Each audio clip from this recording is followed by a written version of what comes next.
अस्सलामुअलैकुम, मैं डॉक्टर मुस्तारवान और आज एक नई वीडियो के साथ। आप जब भी कभी किसी भी बीमारी के गर्ज से डॉक्टर के पास जाते हैं तो हर डॉक्टर आपको रोज़ाना पैदल वॉक करने की एडवाइस करता है।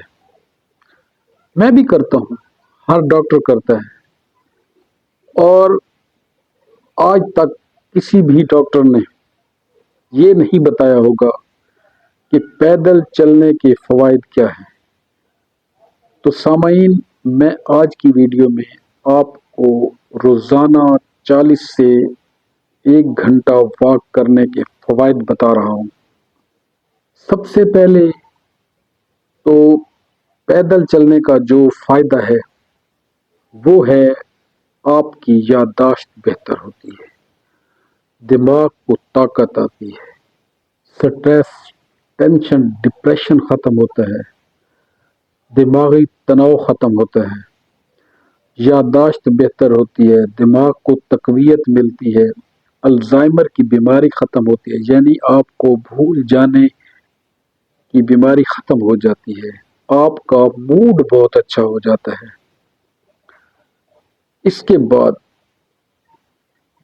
रोज़ाना पैदल चलने से आपके जोड़ों की सोजिश, जोड़ों में दर्द और जोड़ों में लुब्रिकेशन की कमी ख़त्म हो जाती है। इसके साथ साथ कैलोरीज और फैट बर्न होते हैं, आपका वज़न कम होता है और पसीना निकलने से आपकी जिल्द से मैल कुचैल ख़त्म हो जाती है। अक्सर लोग जो कि मोटापे या जिगर की बीमारी, फैटी लीवर में मुब्तला होते हैं, रोज़ाना पैदल चलने से फैटी लीवर ख़त्म हो जाता है, शुगर मैनेज हो जाती है, पट्ठों के दर्द ख़त्म हो जाते हैं, हड्डियों की कमज़ोरी ख़त्म हो जाती है, मसल्स मजबूत हो जाते हैं। एक रिसर्च के मुताबिक ब्रेस्ट कैंसर 14% ख़तरा कम हो जाता है।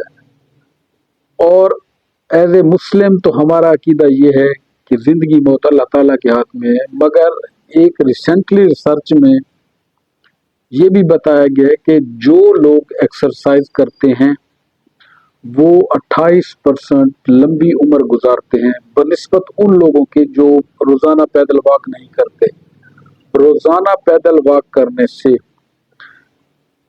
हार्ट अटैक, दिल के अमराज, कोलेस्ट्रॉल का बढ़ जाना, ट्राइग्लिसराइड का बढ़ जाना, ये ख़त्म हो जाता है। और इसके साथ साथ हड्डियों के अवारिस नहीं होते, इंसान हशाश बशाश और सेहतमंद लंबी उम्र गुजारता है। उम्मीद है आपको मेरी आज की वीडियो पसंद आई होगी। मिलते हैं किसी नेक्स्ट वीडियो के साथ। अपना और अपने प्यारों का ख्याल रखिए। थैंक यू, शुक्रिया।